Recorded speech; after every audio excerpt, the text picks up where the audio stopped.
Hello friends, मैं हूं कहकशां और आज मैं आपके सामने लेकर आई हूं ओशिनोग्राफी यानी कि समुद्र विज्ञान। समुद्र विज्ञान में हम लोग पढ़ेंगे आज जलधाराएं। जलधाराएं एक बहुत ही इंपॉर्टेंट टॉपिक है, यानी currents of the ocean. Oceans में कई तरह के मोशंस होते हैं, ठीक है।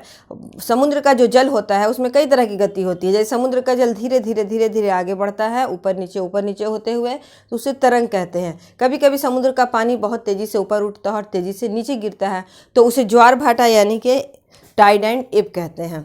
लेकिन आज हम लोग पढ़ने वाले हैं एक और मोशन जिसका नाम है करंट्स ऑफ द ओशंस।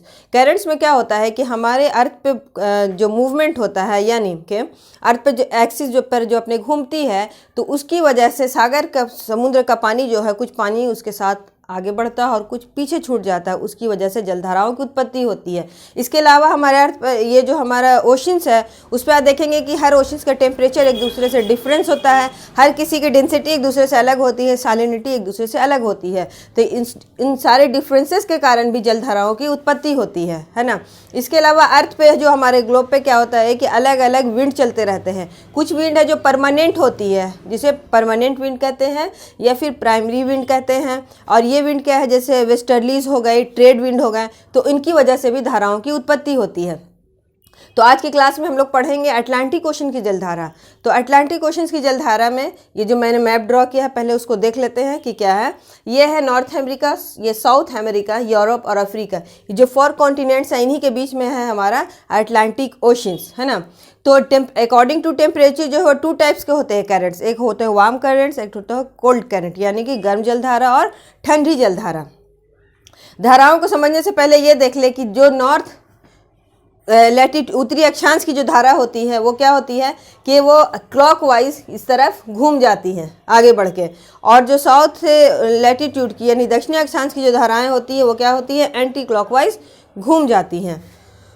तो आइए इसको देखते हैं हम लोग। ये 0 डिग्री की रेखा है बीच में, जिसे विषुवत रेखा इक्वेटर कहते हैं, ठीक है। और विषुवत रेखा के उत्तर से पहले हम लोग उत्तरी अटलांटिक की जलधाराओं को समझेंगे। सबसे पहले देखेंगे उत्तरी विषुवत रेखीय जलधारा। ये अफ्रीका के पश्चिमी तट से शुरू होती है और अमेरिका के पूर्वी तट तक आगे बढ़ती है। उत्तरी विषुवत रेखीय जलधारा एक गर्म जल की धारा है जो 10 डिग्री अक्षांश तक बहती है। इसे नॉर्थ इक्वेटोरियल करंट भी कहते हैं।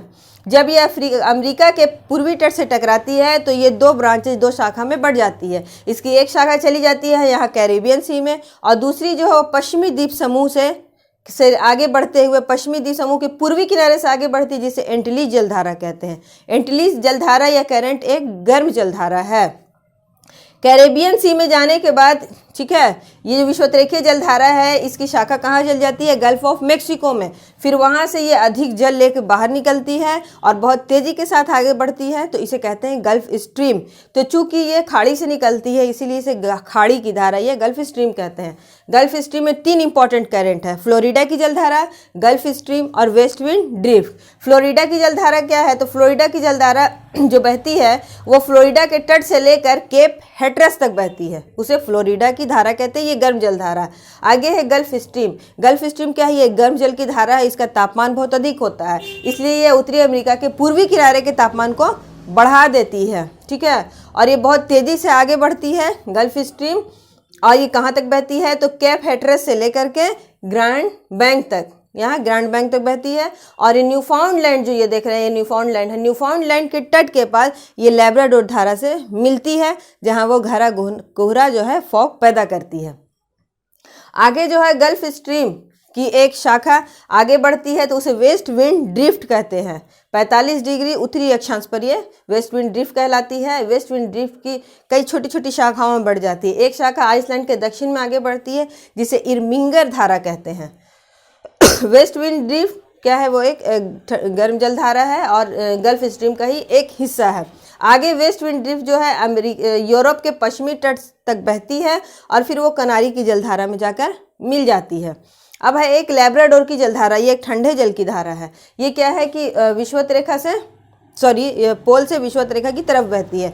देखिए, जो गर्म जलधारा होती है वो क्या होती है कि इक्वेटर से पोल की तरफ बहती है, और जो ठंडी जलधारा होती है वो पोल से इक्वेटर की तरफ बहती है, ठीक है। और कुछ ठंडी जलधाराएं क्या होती है, अपवेलिंग ऑफ वाटर होती है, यानी पानी के नीचे से ऊपर निकलना, अपवेलिंग वाटर कहलाता है। लैब्राडोर की जलधारा एक ठंडे जल की धारा है और ये क्या है, न्यूफाउंडलैंड के पास गल्फ स्ट्रीम से मिलती है, जिससे वहाँ पर कोहरा या फॉग पैदा होता है। लैब्राडोर की जलधारा चूंकि आर्कटिक से आती है, इसलिए अपने साथ बड़े बड़े आइसबर्ग लेकर आती है।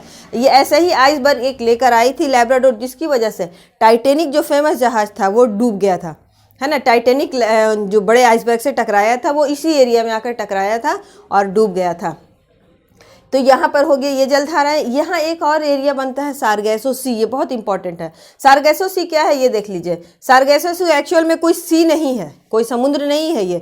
इसको सारगैसो सी इसलिए कहते हैं कि यहाँ पे एक टाइप की समुद्री घास पाई जाती है जिसे सारगैसो कहते हैं। पोर्चुगीज भाषा के सारगैसम शब्द से बना है सारगैसो। सारगैसम का मतलब होता है समुद्री घास जिसमें कोई जड़ नहीं होती है।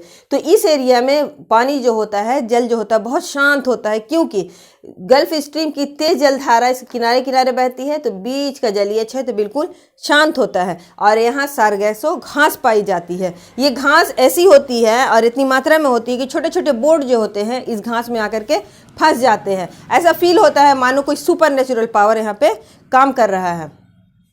पर वो ऐसे एग्जाम्स में क्वेश्चन पूछ दिया गया था कि ऐसा कौन सा सी है, हाँ ISPCS के एग्जाम में, ऐसा कौन सा सी है जिसकी कोई तट नहीं है ना, जिसका कोई कोस्ट नहीं है, तो कौन है वो सारगैसो सी। क्योंकि एक्चुअल में ये सी नहीं है, जितने एरिया में सारगैसम घास मिलती है उतने एरिया को सारगैसो सी बता दिया गया है।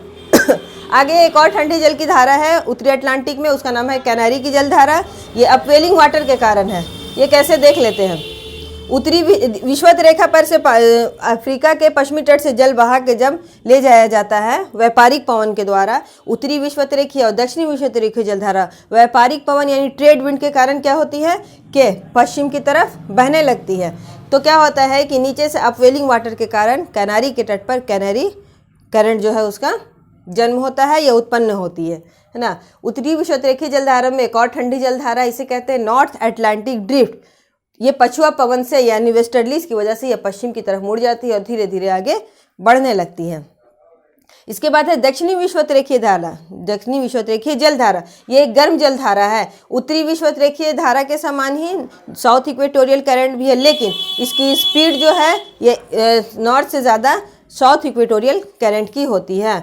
इन दोनों धाराओं के बीच में एक और जलधारा बहती है जिसे कहते हैं काउंटर इक्वेटोरियल करंट। इसे कंपनसेशन करंट यानी कि क्षतिपूर्ति भी कहते हैं, ठीक है। लेकिन ये पूरे विषुवत रेखा पर नज़र नहीं आती, प्रति विषुवत रेखीय जलधारा ये सिर्फ गुयाना या गुयाना के पास नज़र आती है, इसलिए इसे गुयाना करंट भी कहते हैं, काउंटर इक्वेटोरियल करंट भी कहते हैं, ठीक है। ये भी एक गर्म जलधारा है। आगे है कि दक्षिणी विषुवत रेखीय जलधारा जब साउथ अमेरिका के तट से टकराती है तो ये साउथ की तरफ मुड़ जाती है। तट के टेढ़े मेढ़े तटों से टकराने के बाद इस रेखा की शाखा नीचे मुड़ जाती है और ये ब्राज़ील या करंट या ब्राज़ील की जलधारा कहलाती है, जो कि एक गर्म जलधारा है। आगे है कि पोल से, ठीक है, एक ठंडी जलधारा आती है इक्वेटर की तरफ जिसे फाकलैंड की जलधारा कहते हैं। फाकलैंड की एक ठंडी जलधारा है जो कि अर्जेंटीना के तट तक बहती है और ब्राज़ील और फाकलैंड की जलधारा वहाँ पर एक दूसरे से मिलती है, जैसे घना कोहरा पैदा होता है। फाकलैंड की जलधारा अंटार्कटिका से क्या लेकर आती है, अपने साथ बर्फ़ के बड़े बड़े टुकड़े यानी आइसबर्ग लेकर आती है। फाकलैंड की जलधारा और ब्राज़ील करंट की शाखाएँ आगे मुड़ जाती हैं वेस्ट विंड यानी वेस्टर्लीज की वजह से, पछुआ पवनों की वजह से, जिसे साउथ अटलांटिक ड्रिफ्ट या फिर अंटार्कटिका ड्रिफ्ट या वेस्ट विंड ड्रिफ्ट भी कहते हैं। और ये पूरे ग्लोब पर बहने वाली एक ठंडे जल की धारा है।